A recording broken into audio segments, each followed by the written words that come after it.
Some in the national media, some college basketball fans as a whole still have concerns about Mark Pope when it comes to his high school recruiting. We're going to talk about some of the different factors that could go into that, why we're not concerned, but why we can see where these folks are coming from. That is going to be the conversation on today's episode of the Wildcats Today Podcast. I'm your host, Andrew Stefaniak, publisher over at Kentucky Wildcats on SI, joined as always by Carson Nash. Carson, looks like we got a case of the Tuesdays here, pal. Yeah. Here on Tuesdays on the Wildcats Today podcast, it's a little less energy. It's trying to get through the week type of energy instead of celebrating your week. I feel like if you want like our serious lot like knockdown content day, you're gonna want to come on a Monday or a Tuesday. But if you want like more like joking around and having a good time, then you're gonna want to be here on a Friday. And I think there's a healthy, I think we should start making sure we do our serious topics on Monday or Tuesday. Yeah, like we talk about like what suit Pope should wear against Patino on Fridays. Yeah. That's how we roll here. And the Reds playing a playoff game tonight. So there's nothing that could ruin this day for me. Heck yeah. Nothing. Massive. But so Carson, and I want to explain this point that I'm trying to make to everybody because I think a lot of people are going to hear what I just said and go, ooh, they're being negative on the Wildcats Today podcast. I'm turning this thing off.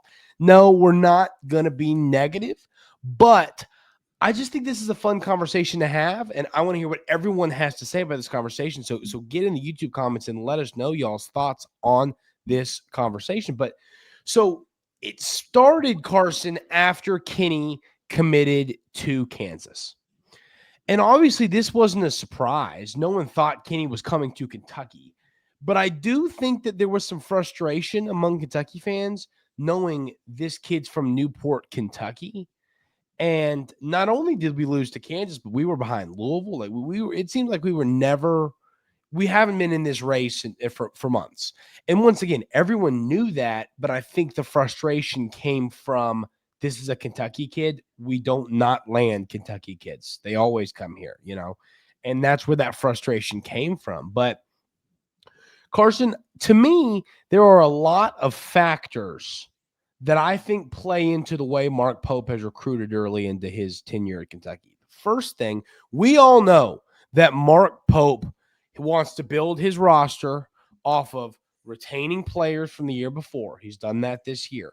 Grabbing elite guys from the portal. He's done that and getting some really, really good recruits from the high school ranks. He's done that with Jasper, Malachi, and Hawthorne. So this is Mark Pope's version of the perfect roster.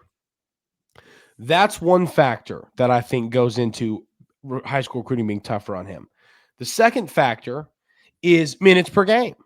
Last year, Otega Owe led the Cats in minutes per game at 28.3.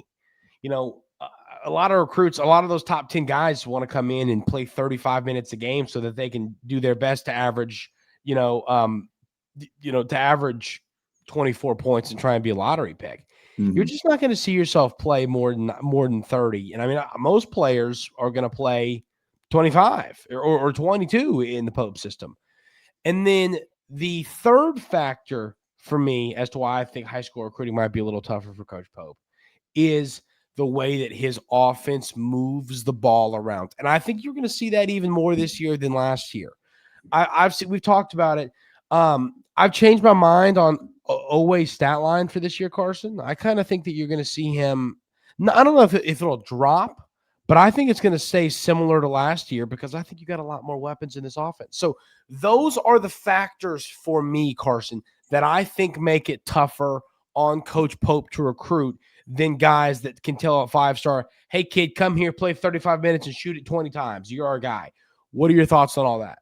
Yeah, I completely agree with everything you just said. And I think I want to add something else to that. I think retention plays a big part in recruiting as well, right? So you're going to have guys that may come back next season, maybe, depending on how their season goes, like Jalen Lowe. He could come back. Mo D can come back. Pretty much everybody on the team except for Otega, Denzel Aberdeen, and JQ's a lock to go to the NBA. But those guys are really some of the only ones that are for sure leaving. So I think that plays a big part in recruiting, because you look and you say, hey, these guys that we have are developing through our own program. They kind of know the system already, and we can keep them another year instead of going after a lower 5-star, some guy that we have to fill the roster with. So I think that plays a part in recruiting too. And like you said, it's a big point on the offense as well, because Pope likes to move the ball. It's not drawing up plays for one player. It's let's get the best shot we can. So that might mean the ball's dispersed. That might mean Ortega's only taking 6 shots a game for one game, and Jasper has 10 shots, and then the next game Ortega has 12 shots and Jasper has 4. So I think it all depends on who we play and the game plan set up, and we're going to try to find the best shot possible, and we're not going to play through one player like we've seen in the past. Yeah. Like, I think a good example of this is, let's say we land Stokes. Stokes is going to start. He'll probably play 28 minutes, I'd say. He'll probably be one of the top guys on the team when it comes to getting shots. But at most other power basketball schools, would he probably see 4 or 5 more minutes? 3, 4 more shots? Yeah, probably. And that's the thing is, I don't think Mark Pope cares. I don't think he cares. He's not going to change how he does things because he's got an elite lottery pick NBA player. I mean, we've seen teams that have those guys. Obviously, I think Flag was the exception last year. Duke was a really good basketball team, and they just fell short in the Final Four. But, I mean, you don't see it as much as you did 5 years ago, 10 years ago, where these freshmen are a huge part of a lot of runs. I mean, a lot of times you see freshmen as role players on teams. And I think the reason I wanted to have this conversation is I think this is going to be, let's say Stokes or Coach Pope misses on Stokes and misses on Rippey. Let's just play that game. And it's not going well. And he's not landing these top 10 guys. Right now, I'm predicting he will land a top 10 guy. I am predicting he will. So I don't want that to come off like I'm saying he's going to. Yeah. Let's say he does. I don't think he cares that much. And I think a lot of people will say, well, how is that possible? I don't think Coach Pope cares that much, because he's going to build himself an elite roster one way or the other.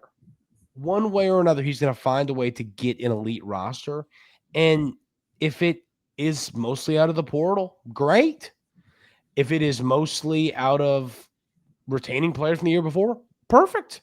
Or if it's bringing in a handful of guys from the high school recruiting class, great.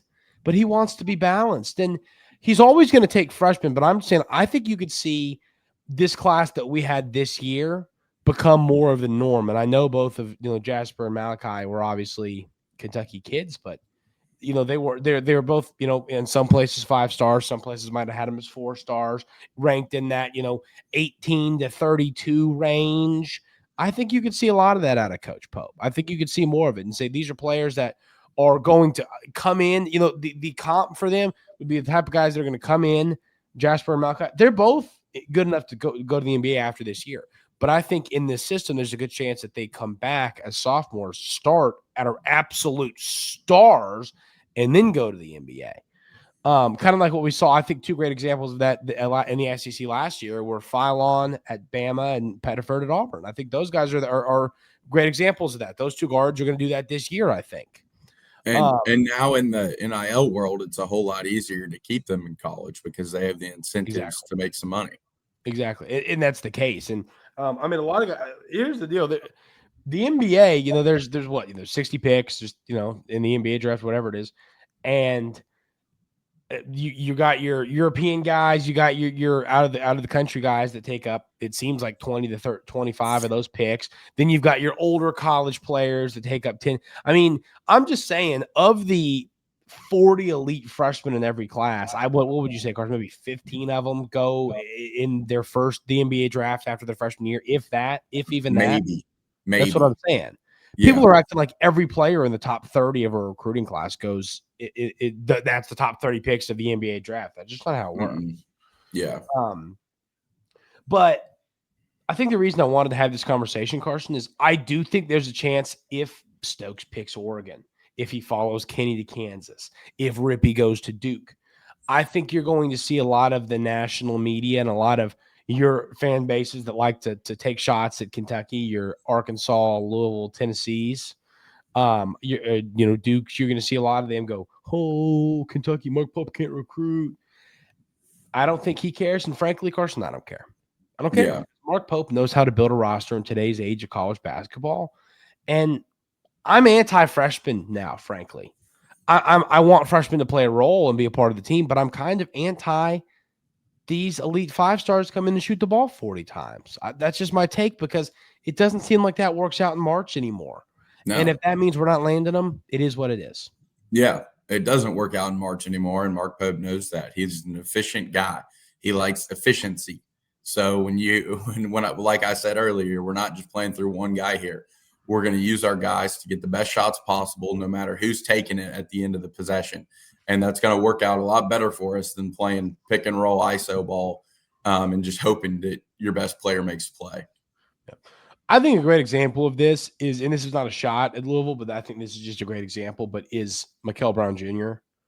I mean, I think that his pitch was, here you can have however much money you want. You can come here and play as many minutes as you want and shoot the ball as much as you want. Mark Pope will never say that to a recruit. Never, ever, never. I'm not saying Kelsey said that, but I mean, I just have a feeling this is going to be the and we've made this joke before, but it's going to be the Mikel Brown Jr. offense. I know they got a lot of great weapons out of the portal, and they're a good basketball team. But I'm just saying he's going to be their go-to guy. Mm-hmm. And I'd rather my go-to guy be an established veteran in college basketball than just one of these unexperienced freshmen that are going to make freshman mistakes in the biggest moments. Yeah. We've seen that firsthand. I mean, it's not like we're unexperienced to this. We have seen it firsthand for the entire Calipari era, Mm-hmm. It's not like we understand it, And so I just don't like the thought of that, Carson. I don't like the thought of a freshman being our go-to guy anymore. I don't. And some people might call me crazy, but I don't like that. No, yeah, I agree with you. And now you've seen college basketball go in a different direction, right? I mean, of all the teams in the Final Four, the only one that had freshmen was Duke. Yeah. And they were absolutely loaded with those freshmen. They had a couple of the best freshmen in the country. So, I mean, when you get three of those guys, yeah, it tends to work out well for you. But you see on the other end, you got Florida with Walter Clayton and their bigs that have been there forever. Mm-hmm. And they're making it work with guys. I mean, heck, Walter Clayton, where'd he come from? Like Iona? Mm-hmm. We've got guys coming from all over the place to become the best players in college basketball and live up to the biggest moments on the biggest stage. So I think it all depends on how Pope runs his system. It doesn't really matter with the players that he gets because he's going to get studs. We're Kentucky. He's a good recruiter. We're going to get studs. It's how he uses those studs to make us get to that next level. I agree with you. And I think that a lot of Kentucky fans, and I want to the people that are listening to this conversation going, this is bull crap. I want those 5-star freshmen. We're different. This team's different. Our coaching staff is different. The world of college basketball is different. We are no longer the Kentucky that's going to rely on 7 freshmen. I think we should have learned that last year, but last year's different because Coach Pope obviously had 2 days to put together a roster. So it took 16. But I mean, you saw it this year. We've got some freshmen. Technically, Yelovich is a freshman. I think Hawthorne's going to play. I don't really count Yelovich. She's like a 42-year-old freshman. Yeah, I am 12 from Benchwarmer. Yeah. But so I don't count him, so I count Hawthorne, Jasper, and Malachi. And I think Hawthorne's going to play some minutes, but we know how much we're going to see of Malachi and Jasper. But that's the point I wanted to get across, Carson, is if I'm a 5-star freshman, okay, if I am a 5-star freshman, I probably want to go to a school that's going to offer me 35 minutes of playing time, 15 shots, and a blank check. Sure. If I'm that good and I'm going to the NBA and I don't need the backing of a Kentucky or a Duke, or a school like that, a blue blood program. I'll go wherever you know what I mean? I don't care if my team wins 2 games. Don't care. I'll go. And that's what I'm going to do. And I just think like what's the kid that went to Missouri that we were recruiting? Jason Crow Jr. That kid. I think that's a great example. I think that's exactly what happened. They said, you are our team. That's not winning basketball. And I don't get why coaches, especially if you only got one of them. If you got 5 of them, it's a little different. You can be what Duke was last year. You can be great. But if you're just rolling out the red carpet and throwing everything you got at one kid, I don't get it. Like, you really think this one 17, 18-year-old is going to come in and win the national championship? I don't care how good he is. He's not. So, and I think a lot of there might be some opposing fan bases in this on this video, and we have Louisville fans that watch us more than Louisville content sometimes, which hey, appreciate it. But I just think that people are going to go, oh, they're coping, they're preparing to cope. No, this is just what I think wins today in college basketball, and I don't want that. One now, if you could give me like 4 top 10 recruits, I could get behind it. But I still think even then there's a world where only one of them starts in the Pope system. So I think those 3 factors are very, and I'll reiterate them one more time, but it's the, how Coach Pope likes to distribute shots to a lot of guys. You're not going to see a ton of guys getting 20 shots a game. It's going to be a lot of guys getting 8 shots a game, 10 shots a game. Then the factor, and then obviously there is the factor that I don't think Coach Pope wants to sell his soul for these recruits. I mean, I guess the point is, I just don't think that Coach Pope is ever going to do it, Carson. I don't think he's going to. And I'm fine with it. And I'm happy with the way we're running our program.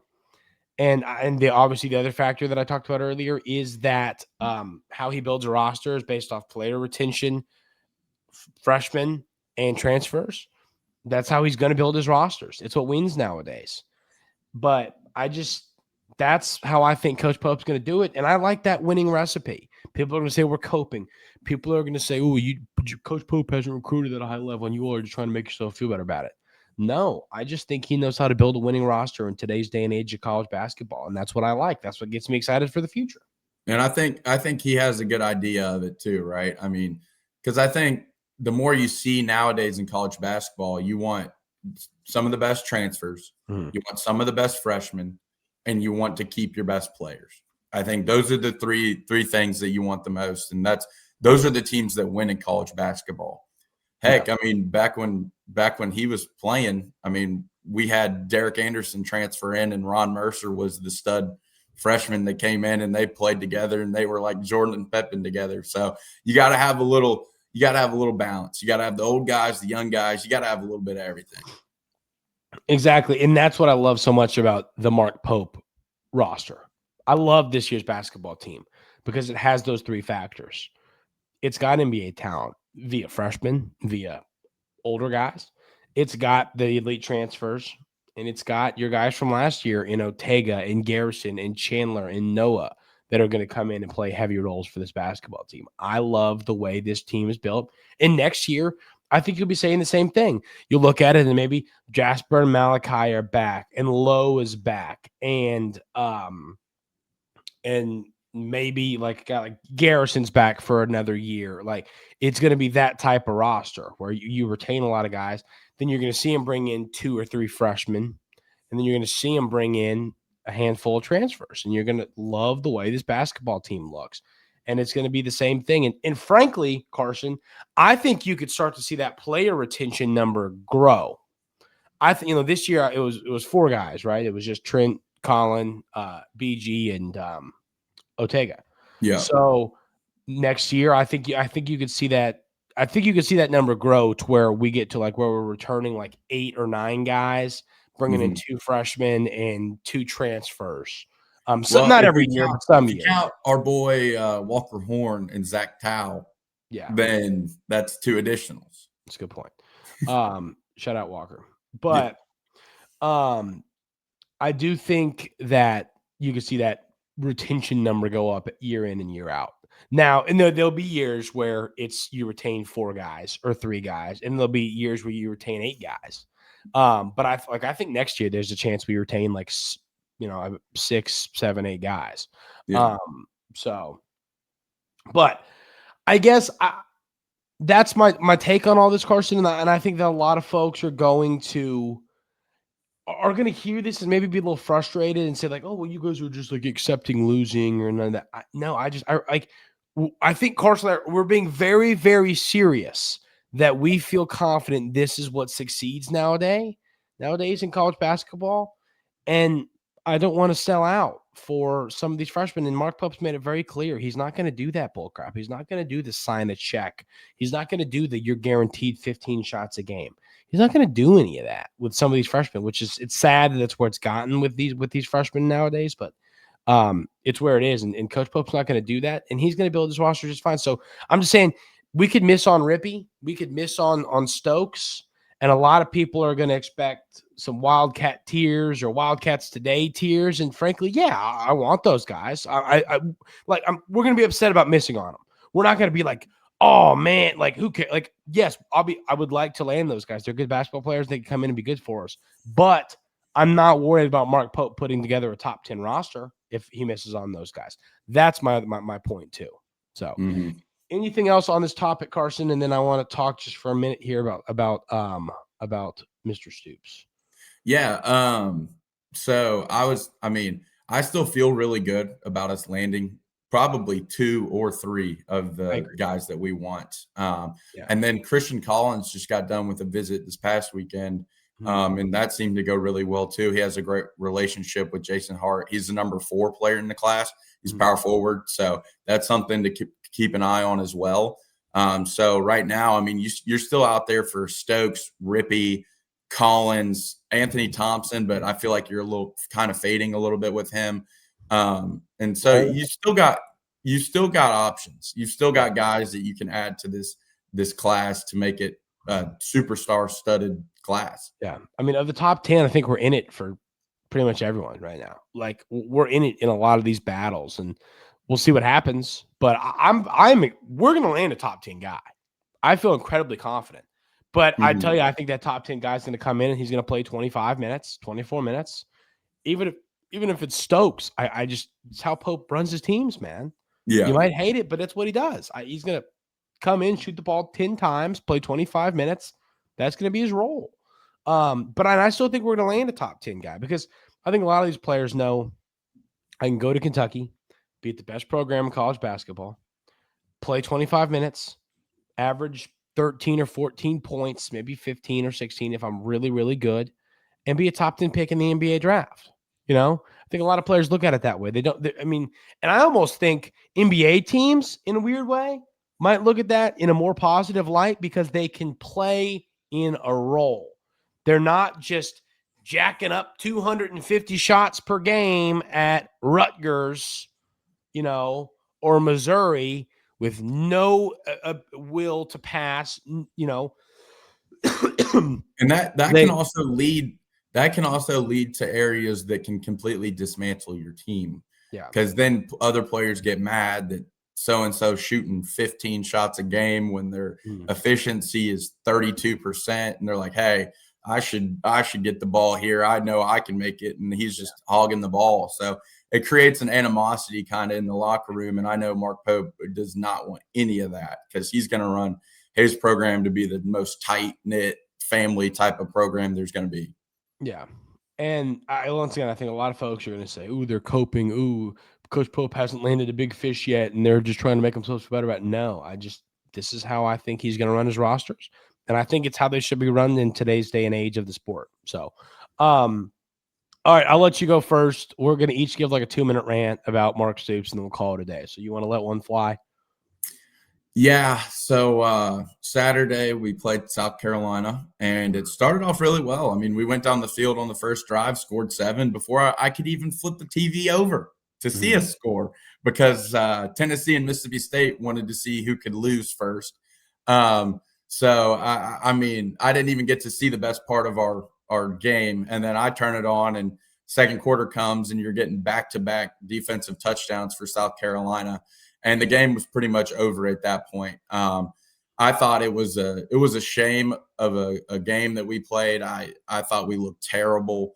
Yeah. We really couldn't get anything going. The offensive line was bad. The only upside was Seth McGowan. That kid's a stud. That's the only bright spot I felt like for the game. The defense didn't play great. They let up some big plays on third downs for Lenore Sellers. They let up some big scramble plays when they had him tackled in the backfield, and it just all led to a disaster in South Carolina. And so I think we're really going to have to take a step back and look at the future of this program. I know Kentucky fans are very upset right now about Mark Stoops. And so we really need to look at some things as a program and maybe move forward, because it doesn't seem to be a light at the end of this tunnel. And I don't know how we're going to change it. But hopefully change is soon. Yeah. This game, I'm not as much frustrated about this game as I am this situation as a whole. It was ugly. I thought Cutter, it was a tough situation for the kid to get thrown into. I didn't think he looked great. I still believe in him. I want to see, I want him to be our quarterback the rest of the year, obviously. And let's see what he's got. I'm not going to knock the kid. He's young. This season's a throwaway already anyway. I'm not mad at him at all. McGowan, like you said, was incredible. He was really the only bright spot, I think, on this entire football team. He carried the ball 17 times for 112 yards and a touchdown for 6.6 yards per carry. That's pretty darn impressive. The rest of our Dowdell carried it 13 times for 24 yards, 1.8 yards per carry. I mean, we carried the ball as a team 41 times for 108 yards for 2.6 yards per carry. Now, obviously, there's in college football the sacks for the quarterback, but still, with what Dowdell did, the number wouldn't have been great, even with how good McGowan was, because of how bad Dowdell was. So, rushing attack was terrible. 124 yards through the air. I mean, that's not going to win a lot of games, especially when you're running the ball for 2.6 a carry. Turn it over 3 times. Lose you turned it over 4 times. You turned it over 4 times. We had Boley threw 2 picks, fumbled, and then there was another fumble. So, and you lose the turnover battle 4-0. And I just can tell you with confidence, you're not going to win a football game when the turnover battle is 4-0 ever. Never. Don't care who you are. You're not going to win that game. But to the real big issue is I don't know what the future is going to look like under Mark Stoops. He's not good enough in the SEC. Now, here's the situation. And the way I look at this is, what do we want as a program? Obviously, we want to be competitive in football. With the changes in, the whole, you get $20.5 million to, give out to your players, and which teams are going to give this much to which sport. And it sounds like we're going to give a big chunk of that to basketball, which is going to give us a big advantage in the SEC in basketball and a major disadvantage in the SEC in football. I'll tell you this. I don't think they're going to get rid of Stoops, because I don't. And I hate to say it. I hope I'm wrong. I mean, at this point, yes. I mean, I'm not going to go, we're going to beat Tennessee Tech. Although, heck, they are 4-0, man. Good gosh. I mean, you never know. But now that's they are 4-0. They're like number 9 in whatever rankings that they participate in. Yeah, in whatever rankings they participate in. But they did beat Chattanooga, the nasty Nougat. Davidson, Cumberland, Tennessee, and Tennessee State. So, big win over Cumberland, Tennessee. I think they're an NAIA program. I'm actually fairly confident about that, because I think we played them in baseball once. But point is, I just don't see any change coming. I don't see it coming, Carson. I don't see any change coming. I don't think they're going to fire him. And I think that we're going to be – Mark Stoops is the best job in college football. All you got to do is go out there and win. Go out there. Seems like. Just walk out of the tunnel. Yeah. And so it frustrates me. I can do that. Yeah, no kidding. Woo! Yeah, you'd be good at coming out of the tunnel. But it just frustrates me, Carson, that we're not going to put enough into this. We're not even make an effort. We're just going to keep rolling that guy out there, rolling him out there. I would rather at this point, and I don't think it's going to be Summerall because I think he'll probably end up going to Florida or something. I don't think we're going to get Summerall. That ship, I think, is sailed. I'd rather you go get a young gunslinging coach from some random school that's willing to come out here and see if he can't do something special. I forget his name. I forget his name, but there's a guy with Kentucky connections. He's from Kentucky. That's the offensive coordinator at Oregon right now. So I think if you don't get Summerall, I think it's those two. I think you go after him hard because Oregon has looked really, really good recently. And so that would be a good up-and-comer to try to hire. They looked really good, absolutely killing my bet on Saturday. Damn you, Penn State. I took Oregon, Alabama, and the Cats. And then, of course, the Cats just that have paid well. Ruined it. That would have paid real well. But I think I had the house on Georgia -2.5. That looks like I look like a genius now, don't I?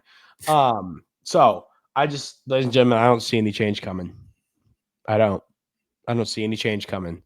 I think if you don't change though, there's a chance you could maybe lose the program, like lose your fan. You'll lose the fans. You'll lose the support that you had there for all these years. And I think Kroger Field's a little underrated in that aspect too, because I think our fans really do love football. We get behind it as much as we get digged at from every other SEC school about it.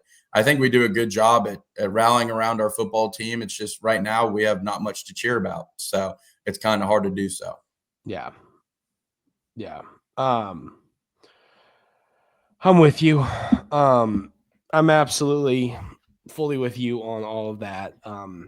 We'll see. I think, but I agree. I mean, we make a lot of money off of our football program, off of season tickets and fans going to these games. Obviously, it's a lot bigger of a stadium than you see at it's bigger than your basketball. You know what I mean? You get more people you get more butts in the seats is what I'm saying. And we make a lot of money off our football program. And I'm just saying, if you start to lose money, they charge me $15 a beer. Yeah. You know how precisely. I don't just drink one beer, Yeah.